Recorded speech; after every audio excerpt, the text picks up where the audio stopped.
Thank you, Enitan Ibironke, for joining us. So what is the Migrant Project about?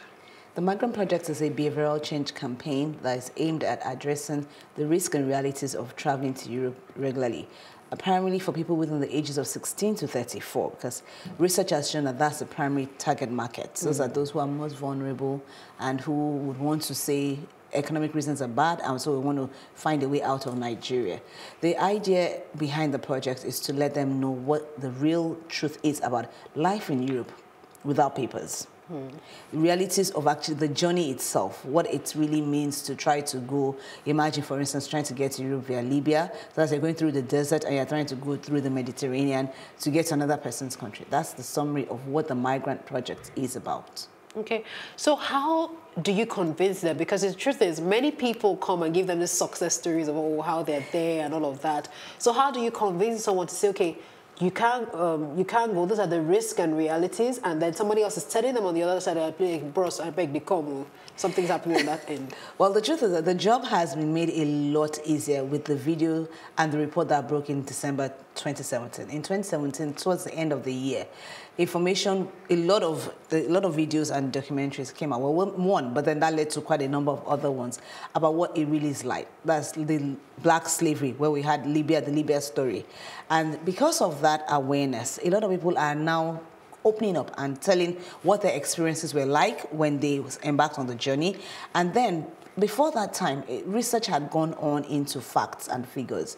So you're not just talking about, oh, this is what is going on. First, it's broken into two angles. We tell them through field campaigns. So you have community mobilizers who are called word-of-mouth campaigners, who are going to communities across Lagos State, as well as Edo State. So we have a Lagos team and our Edo team. Who go about telling people what the real truths are based on facts. So in those instances, you do have people who would either come and meet the counselors one-on-one or who would call in and say, this is my experience. Because you have voluntary and involuntary. So you have those who are actually lured. So that's where the element of human trafficking really comes into, and smuggling. Then you have those who actually do know that this risk and realities exist, but they believe that, yes, they will be the lucky one. Their village people did not chase them. Or have people call in and say, oh, my village people, they've told us that the village people chased those people who were caught or who were fortunate enough to be dealt with in the situations that were dealt with. So we tell them, so you find that with the word-of-mouth events, a lot of people, so for most events, we have a team of about 12 in Lagos, and you have attendance rates of about 150 people, and you have those events happening 5 times a week. At different locations in Lagos State. Then you have the remote migration experts, those who actually man the hotlines. So when people do find us online or they find us in the field through any of our word-of-mouth counselors, they have the opportunity to call again and say, you know what, I want to verify. I got a call or somebody told me, or somebody came to our association, especially for the low cadre citizens in Lagos State, where hairdressers, mechanics, so they have associations. And that's when you find quite a number of the smugglers or a friend's friend telling you that, you know, with 800,000, it's not cheap. Yeah, I also ask that if migrants are moving because they don't have enough, they don't have a better life here, how do they get to raise the money to take that dangerous trip? You see, now, that's where it comes from. First, it's friends and family. I found that one of the greatest enablers of this trend and this menace to society is the family members. Because especially for regions where they're prone to wanting to live abroad. So, for instance, we have some 5 identified states. Yeah, I was about to ask that, what are the highest states? Edo State really trumps it. Edo, you have Delta, you have Lagos, you have Ondo, and you also have Kaduna. You have some regions of the north because they're taking the journey through the north. That's really because from here, anywhere out of from Lagos is going further into West Africa. But if you're trying to get into Egypt, get into Libya, get into North Africa, get into any of those regions, there you go through the north. And so you find that people come. Some people get funded by their family members. Some also have saved up money from whatever businesses they've been doing. So you have someone who's been selling recharge cards. Some of them save for a year, 2 years. And then you have the very unfortunate ones who actually think they hit a pot of gold by somebody offering them to pay for all the expenses. So I'll pay for everything you're going to do. I'm going to pay for your trip. It's going to be just within a month. Some are even told they're going to fly. And so what happens, they're told that when you get there and you start working, you start paying me back. And that is really the highest level of this, because at that point in time, they have no control over how they're getting there. They don't have any funds or money. And so they find that they embark on a journey, and then they get then discover that when they get to the first port, most times they usually get to Libya. Most of them. So because you've gotten out of Nigeria, you've gotten to Libya, you feel there's that sense of security. I'm closer to my destination. True. And that's where the story changes. Because Libya is largely an ungoverned terrain. Yeah. You have different sectors going on, ruling different areas. Yes. And so in those regions, you find that at some point, at the same time in Libya, you have a lot of European influence trying to curb people from crossing out of Libya. So you have the EU actually having supported the army to say, you know what, if you find that the people here who are irregular or who are trying to finally cross, can you get them into detention camps or let them find a way to get them back to their home country? So you find those people who are trying to uphold the law on one hand, but don't forget that Libya is largely lawless. So who is doing what? Now, it's also desert terrain. That's the Sahara. So for people, they're going and they finally do get to Libya. But then when they get to Libya, they may fall into anybody's hands. True. And no matter which hands they fall into, there's actually still no escape, because the international community has already decided that you cannot and you should not come into our country unregulated. So it's already out there. So even for those who want to make money out of them, they're looking for them. Those who actually want to deport them back to their home countries, they're also looking for them. So it's not like I get into the hands of the law enforcement agencies and I get a way out. No, the law enforcement agencies or agents are going to send you back to your country. Now, what then happens is that, unfortunately for a lot of people who finally embark on this journey, the smugglers and those who actually traffic them are out to make it as a business. So they need human slaves, who they can use for sex slavery, who they can use for organ sales, who they can actually also just, for whatever reasons, there's a huge market for it. And so people do get to Libya, and then they're unable to come out. They're stuck. Research has shown that some people who get stuck in between Libya and trying to get to where they finally get on the boat through the Mediterranean for 2 years. So they don't have papers, they don't have money. They cannot go out of whatever community they finally landed in. Because when they go out, they cannot show that they have a permit to live in that country. So they're afraid that if I go out, so what then happens, they're exploited. So products and services, food, anything they need to get is already hiked, because they know that first, I mean, we stand out. If you're black African, you're going to stand out. So for first and foremost, you're a black African, you're a fugitive. That's really what it is. So there's exploitation on that level, and that's the least of the exploitation. For most of the women, it's the 1 in 5 women are raped. Now, not just one, this is serial raping. This is, so if you, apart from being serially raped, children and minors are also at risk, because you find some, I don't know, for some reason, if it's the push or separation, families getting separated along the line, you find children, a lot of children are also caught in the crossfire. So the parents feel that, you know, there's that sense of, if a child, they see a child, they might have some pity on him, and then somebody will help him, and then if he gets there, I don't know what it is that motivates, because the question becomes, what could motivate a human being to know that it would be this bad, and then still take a child along? Take a child along. Like you rightly identified, I think just for sympathy purposes, I know if I see a child with me, because like one of the stories that our field officers had, this man lost his wife, he lost his child, and at the time they embarked on the journey, the entire family embarked, she was pregnant. Wow. So they embarked on that journey. The child actually made it on the boat. The child got on the boat and actually crossed into Italy. The wife drowned at sea. He was caught before he got on the boat, and he was sent back. So his child is where now? He doesn't know. So if the child finally did make it, he has no idea. If the child's a minor, under 10. So now the wife is officially dead. Now he's back home in Nigeria, and he cannot look for the wife's family. Because how do you tell them that first of all? And he cannot even tell his own family. So some of them, you find that what happens for a lot of returnees is the stigmatization. That's one thing. So even when they're there, they're thinking, if I don't get to Italy, where I told my family members I'm getting to Italy and I'm going to become a hairdresser or a stylist or I'm going to really make money, how do I send money back home? Oh, yeah. So they get stuck in that quagmire. But when they see some of the things that they see, some of the experiences that have been documented online and everywhere else with people who are working on migration issues are really gruesome. So, for instance, on a journey going through the desert, they're in those, the pickup vans that we usually, like our pure water pickup vans and go. Now imagine that maybe the capacity for that's about 15 people, and you have about 30 people in that. So people are stacked on top of each other. You can't carry water because that's weight.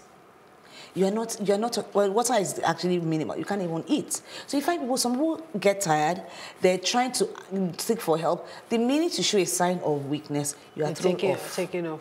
You're taken off. Okay, so I'm sorry to interrupt. I just wanted to find out how do you now reach out to them to help them come back? So what happens if along the way, maybe I'm in the desert or somewhere, or maybe in Libya, I'm like, okay, this is it. I can't go anymore. How do I now retrace my steps and say, okay, I'm coming back home? Okay, good. What is happening now is that a few international organizations are reaching out. Primarily, the IOM, which is International Organization for Migration. That's the United Nations Migration Arm. And what they're doing is working with countries, the European Union, as well as African countries. So in Libya, if you're able to get, if you're from any of the African countries, you're a migrant that is already lost in transit or wants to come back, voluntary repatriation, you can get to your embassy. Now, getting to the embassy is not a cup of tea. Because it's not like you can just walk out of wherever you are. Because most times, for most of the people who are caught in the journey, when you're not under the care of your smuggler caregiver, so to speak, housed in some place, and you've been caught, you are taken to a detention camp. Now, some of the detention camps are not particularly regulated. These are all facts that, after 2017, people coming back, research, and at that time, the journalists that did that research went underground and went through the entire journey and pretended to be. Yes, one of them. Have you guys caught any? Yes, smugglers have been caught. Now, what the International Court of Justice is trying to do is say, prior to now, migration was seen as a human right, and then this was seen as individual acts. So you want to relocate or you want to migrate, and then you talk to somebody, and then somebody defrauds you. But now it's actually being made a crime, such that you have one. Funny enough, a Nigerian woman has actually been remanded, and she's been taken. She's from Edo State, and she's been brought before the International Court of Justice for her case in point has gone on for about, say, over 5 years. So she's actually a prominent figure. Okay. And then, so because she's a prominent figure, she's come back home, been building houses, doing things, rehabilitating young girls. That's the story. To take them on the journey. So now people, they see her as a prominent member of society. And then so now she takes them, they trust her.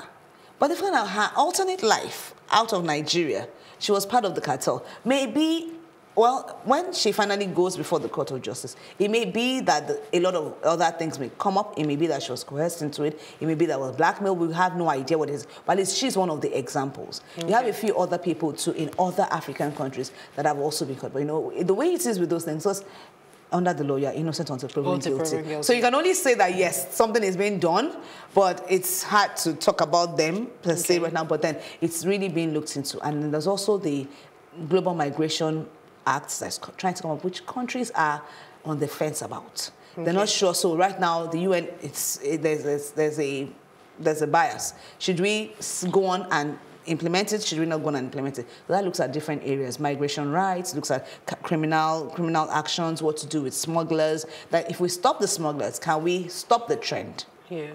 But then it's still the problem again with the smuggling and stopping the smugglers is that there's a lot of backing beyond the smugglers. True, very true. So it's not just a catching the smuggler issue. Yes, you have to get the whole system financed. And that becomes a major world issue. Okay, so let's go to the people that come back. So you've gotten someone to come back, they've taken out their life savings to go on this trip. What do you do for them? How do you get to help them? One of the things we help with is that what we do primarily is we create awareness. But then one of the things that we have under our awareness campaign is alternatives. and what do you do if you're a potential migrant, what can you do? And if you're actually a returning migrant, what then happens to you? And one of the organizations that we have seen that is doing a lot of work is the IOM, especially in Nigeria.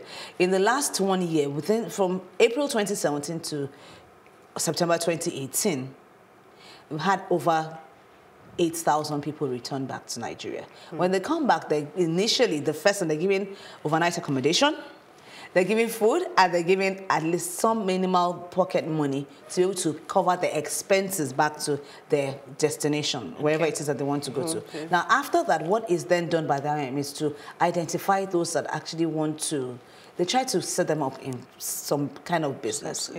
Yes. So, but then, what happens is that they're not giving them money in their hands to set up the business. So they actually take them through a training process for whatever the business is, and then look for whoever the provider or the service provider or whoever is in charge of. If, for instance, if you want to learn tailoring or sewing, or that's a business you want to go into, and say, okay, the machines and all that, they won't pay, they won't give money and say, okay, this is money for the machines.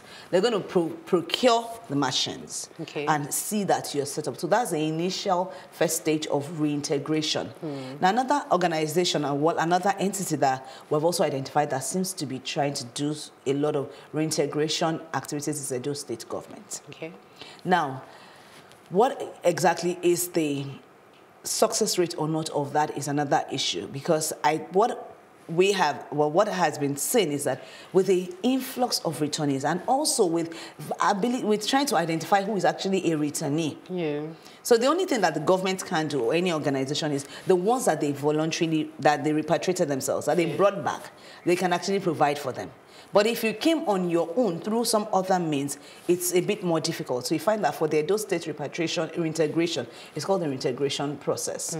It's ongoing, but I think one of the things that's also happening is trying to see if they can actually create, on a large scale, deal with the push factors, which are economic, beyond just dealing with returnees, which is also, one of the things that we also identified as one of the things I was looking at is that's one of the programs Lagos State is doing. I think some state governments are doing employment programs or vocational skills. So those kind of things help returnees to try and find their footing right now. But the whole migration and reintegration issue is still so, it's green because African countries themselves, the home countries, had not taken such an active step prior to 2017, 2018.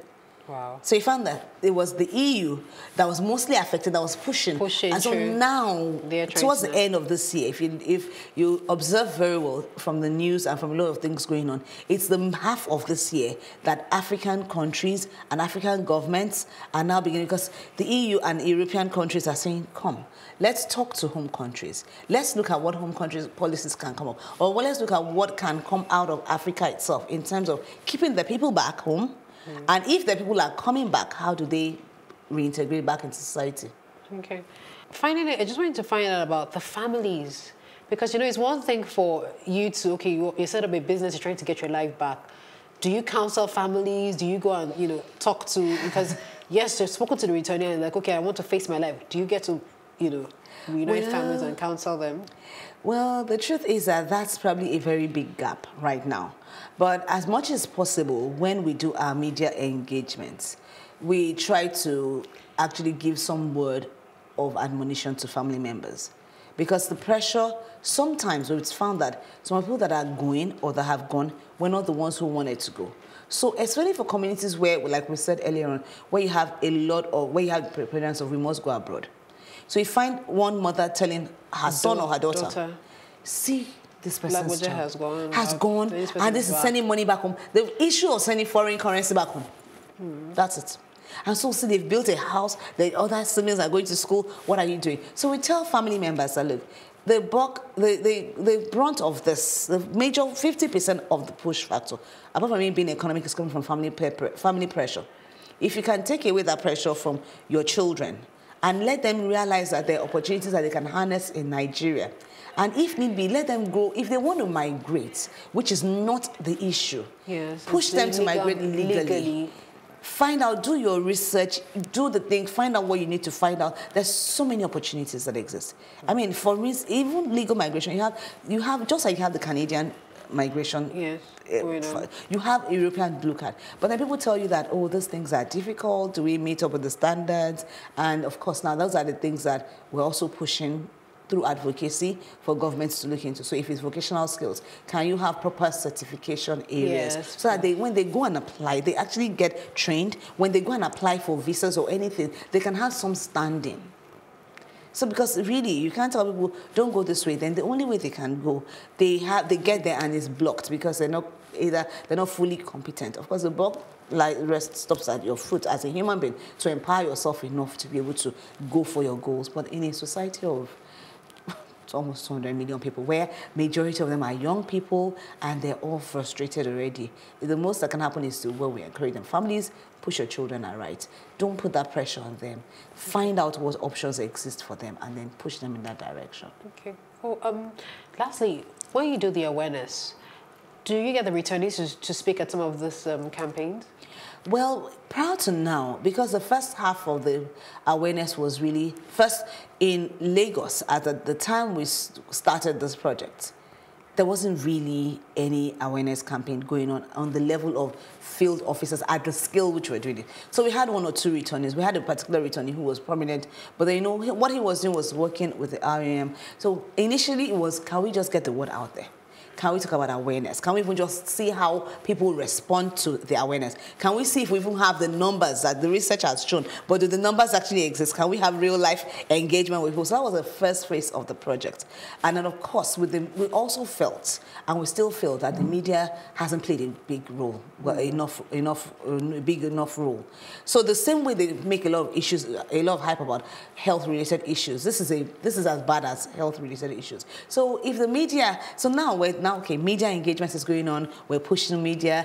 Now we can now sit back and say, oh, we seem to have made a dent. We've kind of started it. Can we now begin to talk about what we want to do with returnees? Can we look at what options exist for them? So that is the second phase that we're looking at and we're trying to see, because even though you do your own awareness as an organization, you need to work with international bodies. Yeah. You need to work with government bodies, you need to work with regulatory agencies, you need to work with the international community as well to really create that impact. Thank you, Enitan, for enlightening us, and thank you for coming. Thank you for having me over. It's been a pleasure. Yeah.